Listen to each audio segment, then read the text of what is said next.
Hello, welcome back to my channel. I am Sarah and this is Sarah's Rhythm. Well, I'm going to be discussing Charli XCX's Brat, which is amazing. This album is absolutely amazing. Like from top to bottom, the production is amazing, the music is amazing, the lyrics are amazing. Like Charli XCX is having her come up. She's having her breakout moment. And even though she's been in the industry since 2014, she is having like a breakout moment right now. And she deserves it. She definitely deserves this moment because she's been working hard for a long time and she's never really gotten the commercial success that she deserved. But now with Brat, she's getting that. And I love it. I absolutely love this for her. But I have liked Charli XCX's music for a while. You know, Crash, her last album Crash was pretty good. And I reviewed it on this channel. I really loved it. So, you know, I know Charli XCX. But this is sort of a time that everybody else is sort of getting introduced to her. One thing that I really love about this album is that she's talking about a lot of painful subjects like relationships and insecurities and all of that, but she's doing it in a way that's less painful. It's like she's partying through it and sort of not letting it bother her. She's finding a way to balance it or escape from it by partying and having fun. And I like the concept of that.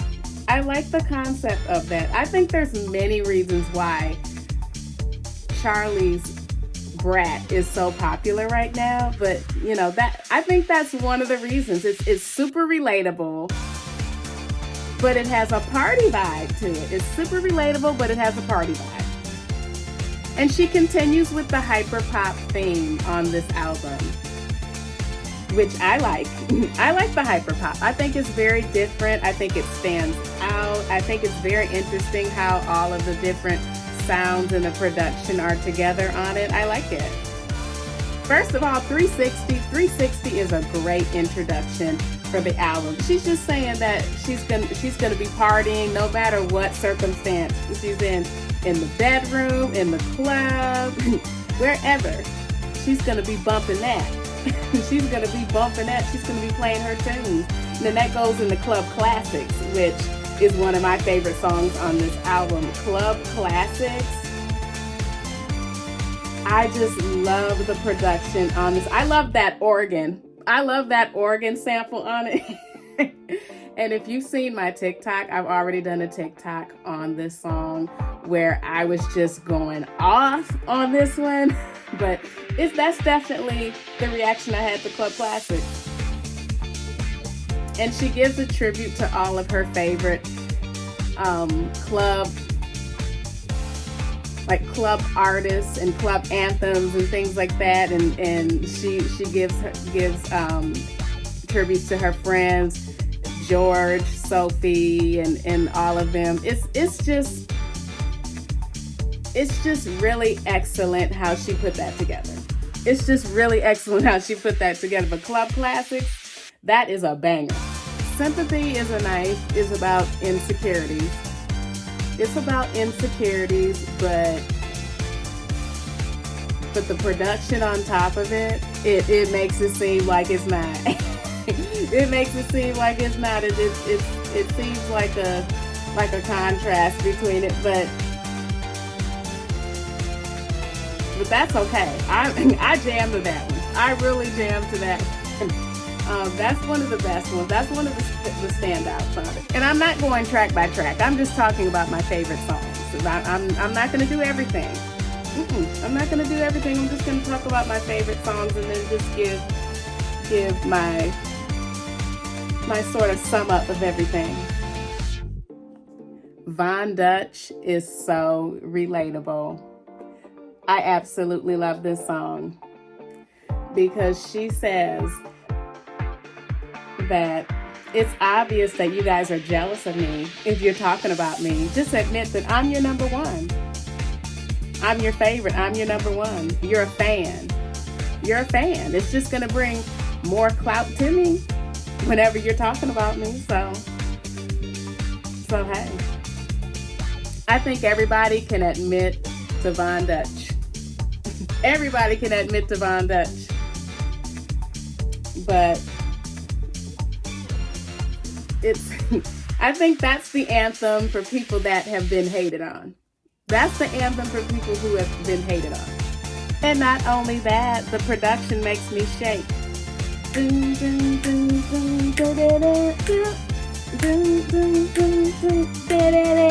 And everything is romantic. That one makes you feel like it's gonna be like this soulful type of slow song or calming song, but then it just goes all into it with the transition. And one thing, the transitions on this album were immaculate. I love the transitions. I think, this album has some of the best transitions this year with the movements. Charli definitely knows how to do a movement. She knows how to switch up a vibe on a song. But I love when the beat drops. When the beat drops and it comes in and then you just start dancing to it. It turns into a dance record. And I like the message of it. Finding the beauty in everything. Even when things are going wrong or not going right. Find the good in it. Find the good in it and appreciate it. Because, you only have one life. You only live once. You only live once, so you might as well just cherish the moment, find the good in it, and just celebrate life. Rewind sort of reminds me of that question, what would you tell your old self? Like those old insecurities that we had when we were teenagers and all of that, and then now you've grown up and you've sort of matured and you see things in a new way. Like sometimes you wish that you can go back and fix those bad moments that you've had in the past. But you can't. You just gotta move forward. You can't look back, you gotta move forward. But sometimes you do wish that you could go back in time and fix it. But it's over. But sometimes you wish that you could rewind and sort of, tell your old self, hey, everything's gonna be okay. Now, she said that Apple is about her relationship with her parents, where there's been a lot of trauma and psychological wounds that have been passed down from the relationship that she had with her parents. And I know that could be relatable to a lot of people because that's an old phrase. The apple doesn't fall far from the tree, which I sort of agree with, but then I really don't, because a child can develop their own traits. Yeah, there might be some that you would get from a parent, but you don't get everything from a parent. Like you have some of your own qualities and traits and your own personality. So even though she did have a lot of those psychological wounds from her upbringing, I think there are things that she can do now to sort of, like, that wouldn't be erased, but things that she could sort of help herself to get past it or get over it, or sort of not let it bother her or stay with her, like that. But I do like that little dance that they're doing on TikTok.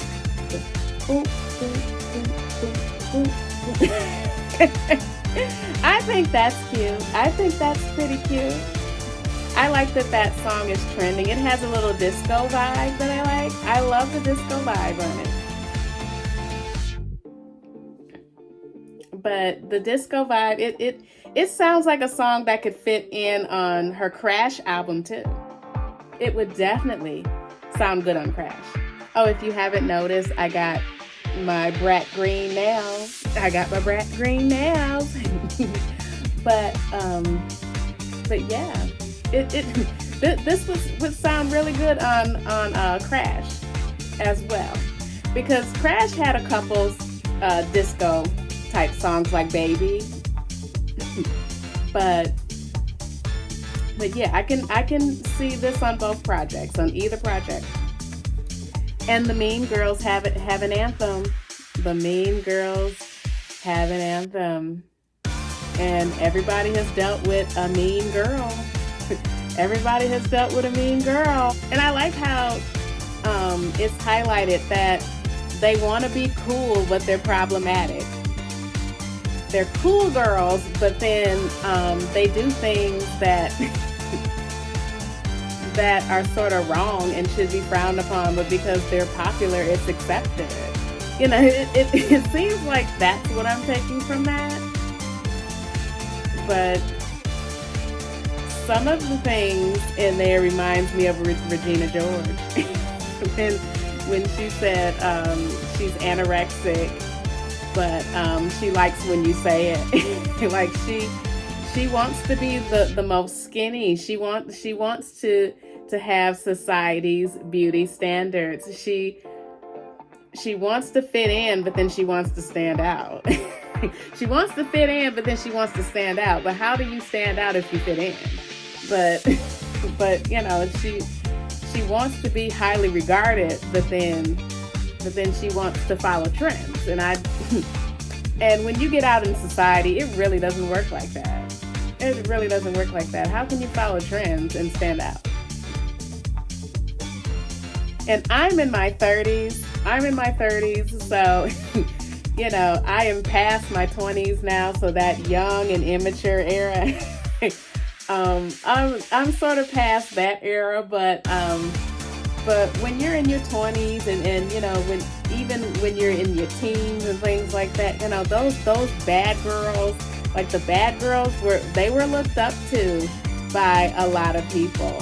Not me, because I was always into doing the right thing and being good, but but you know, a lot of the immature people, they looked up to girls like that they did the wrong things, but because they were mischievous and breaking rules, they were considered cool. And then like the girls with the mean personalities or the bad personalities or whatever. Like, you can take this song in many different ways. You can think of the mean girls in school, like the Regina Georges and all of them. You can think of the bad girls. You can think of the mischievous girls. You can think there are so many things that come to mind with this song. But I really like the song. I love the production.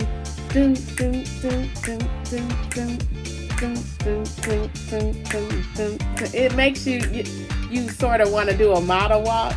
You do a model walk to it, and then you put on your shades and you put on your best outfit, and you have like bad bitch energy.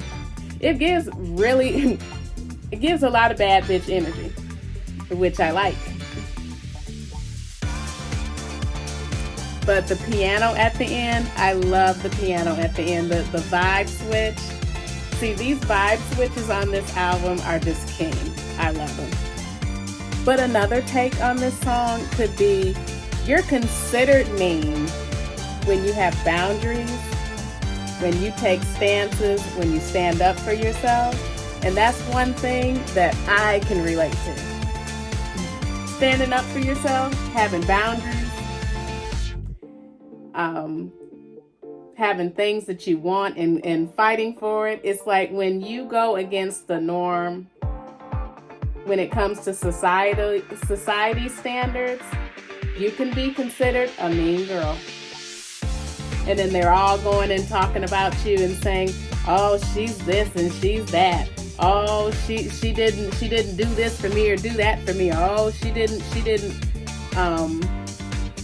bow down to me, or she didn't do what I wanted her to do. Oh, she's a bitch. She's a bitch. She's nasty. That's the other take on Mean Girls. That can also be what Mean Girls is. That's one way that I could relate to it. You're definitely a mean girl when you have standards. You're definitely a mean girl when you stand up for yourself. You're definitely a mean girl when you have things that you want to do and you don't have to follow society, and you can be yourself. Yeah, you can be considered that too in that situation. So those are all of the takes of me. Those are all of the ways that I saw the song, that I interpreted it. But I love it. It's one of my favorites. And then 365. 365, it's just a remix of 360. I'll be bumping that in the club, in the bedroom, wherever. I will be jamming to all of my favorites. And you know I can relate to that because I am a music junkie. I just love jamming to my favorite songs. I love dancing. I love all of that. But 365 is better than 360. Definitely, because the production at the end, the keyboards and the synths at the end is so cool. I just love it. And I love how you can just, like, it's a dance break. It's a dance break, and then you could do all of your at the end and just go off on it. But 365 is definitely greater than 360.